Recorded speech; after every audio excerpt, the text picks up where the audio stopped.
dia biasa ingkar, maka dibikin menjadi biasa ingkar oleh Allah, tidak merasa bersalah. Dia biasa ngiming-ngimingi, biasa angan-angan, dibikin oleh Allah.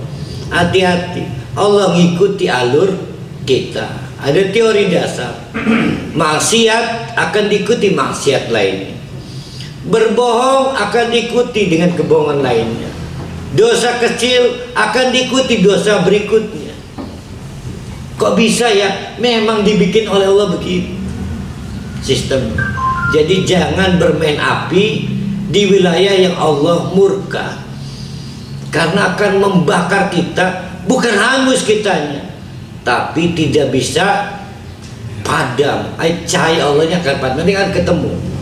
Saya lebih senang surat As-Saff itu kalau saya dibuat presentasi, seminar atau apa, saya akan kasih judul padamnya cahaya Allah. Kalau saya beri judul. Jadi cuma karena biasanya buat kaburo maktan itu biasanya ke sana. Tapi kalau saya presentasi pakai PowerPoint pasti saya beri judul padamnya cahaya Allah, Pak. Karena saya lebih tertarik pada zaghallah qulubahum. Wallahu la yahdil qaumal fasiqin. Menarik. Orang yang punya kebiasaan buruk, termasuk ngiming-imingi anaknya sendiri, itu disebut fasik. Masuk kelompok ya. Kefasikannya itulah yang kemudian akan menyebabkan tingkat kualitas kabur maktan. Kefasikannya ya tentu ibu kita kepada anak-anak kita tentu tidak sangat kabur maktan, tapi kan tetap kabur maktan. Terus aja ukur sampai ke level teratas, yaitu yang disebut dengan Bani Israel, karena tercetak, tertuang bunyi spanduk aneh kan. Kita lanjutkan. Ini sejarah buruk Bani Israel. Sudah diinformasikan dalam Taurat akan ada Nabi Isa. Akhirnya benar Nabi Isa-nya turun, tapi dibully karena bukan seperti Nabi Daud. Sekarang bagaimana nasib mereka di tangan Nabi Isa? Wa in qala Isa bin Maryam, apa yang menimpa Nabi Musa menimpa pula Nabi Isa, karena sudah zagal, sudah berkarakternya begitu. Apa? Yaitu pada waktu Nabi Isa berkata, ya Bani Israel. Perhatikan, kalau Nabi Musa menyebut Bani Israel apa? Ayo lihat ayat atasnya. Ya qaumi. Ya qaumi. Karena kaum aslinya melakukan perjalanan psikis yang sama, penderitaan yang sama menghadapi Fir'aun. Tapi Nabi Isa enggak.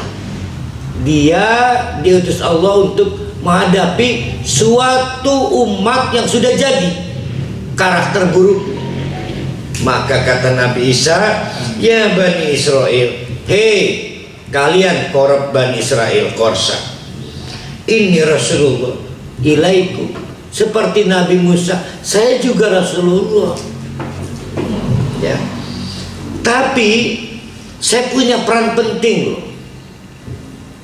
Kalau kalian merasa kenapa situasi berubah setelah Nabi Musa nggak ada, maka ketahuilah kata Nabi Isa, saya ini musaddiqan lima baina yadayya minat Taurat. Saya yang akan membenarkan tentang Taurat. Mestinya kan happy kan? Ya. Nah ini yang akan merevitalisasi Taurat. Wa mubasyiran. Nah ini penyakitnya. Bi rasuli yati min ba'di ismuhu Ahmad. Dicetak juga, diinformasikan. Berarti di kitab apa tuh?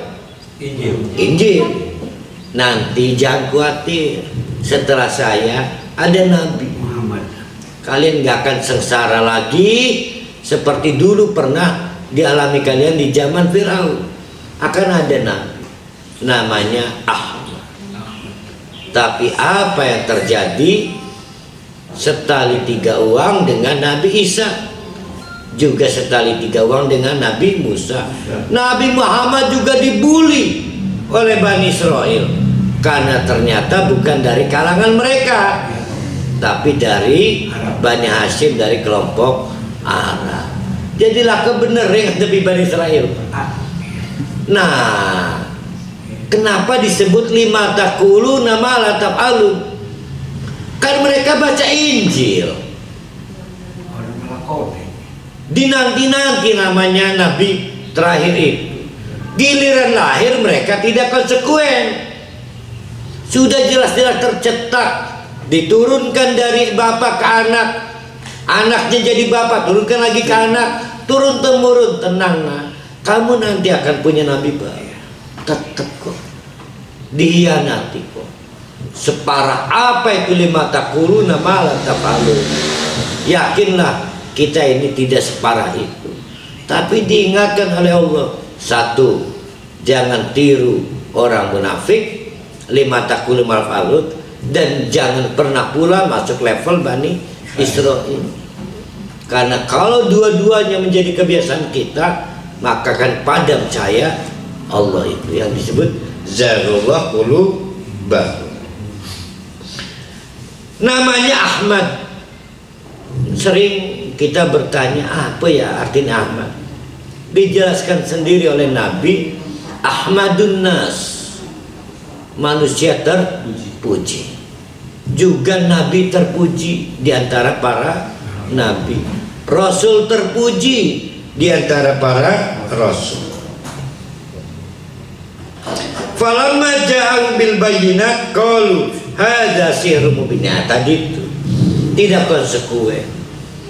Akhirnya dibully.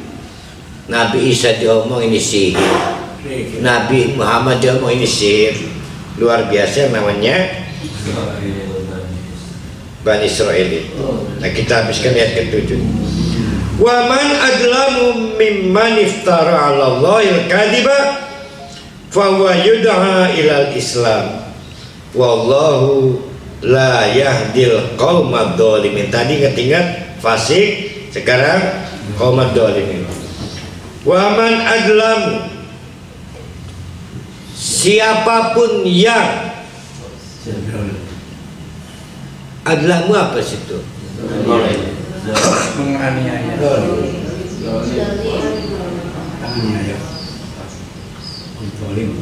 Bukan, paling dolim. Nah, berarti kan Lebih dolim. lebih dolim kan? Lebih dolim. Paling. Siapakah yang lebih dolim? Kita suruh milih. Di antara yang kita tahu orang-orang terburuk, munafik kah? Bani Israil kah? Atau kita buat urutan yang berangan-angan, yang tukang janji, yang tukang nadar, tukang iming-iming, tukang membual. Siapa yang paling dolim? Di antara mereka paling dolim adalah mimman, yaitu orang iftara 'ala Allahil kadhiba, yang berbohong bawa-bawa Allah.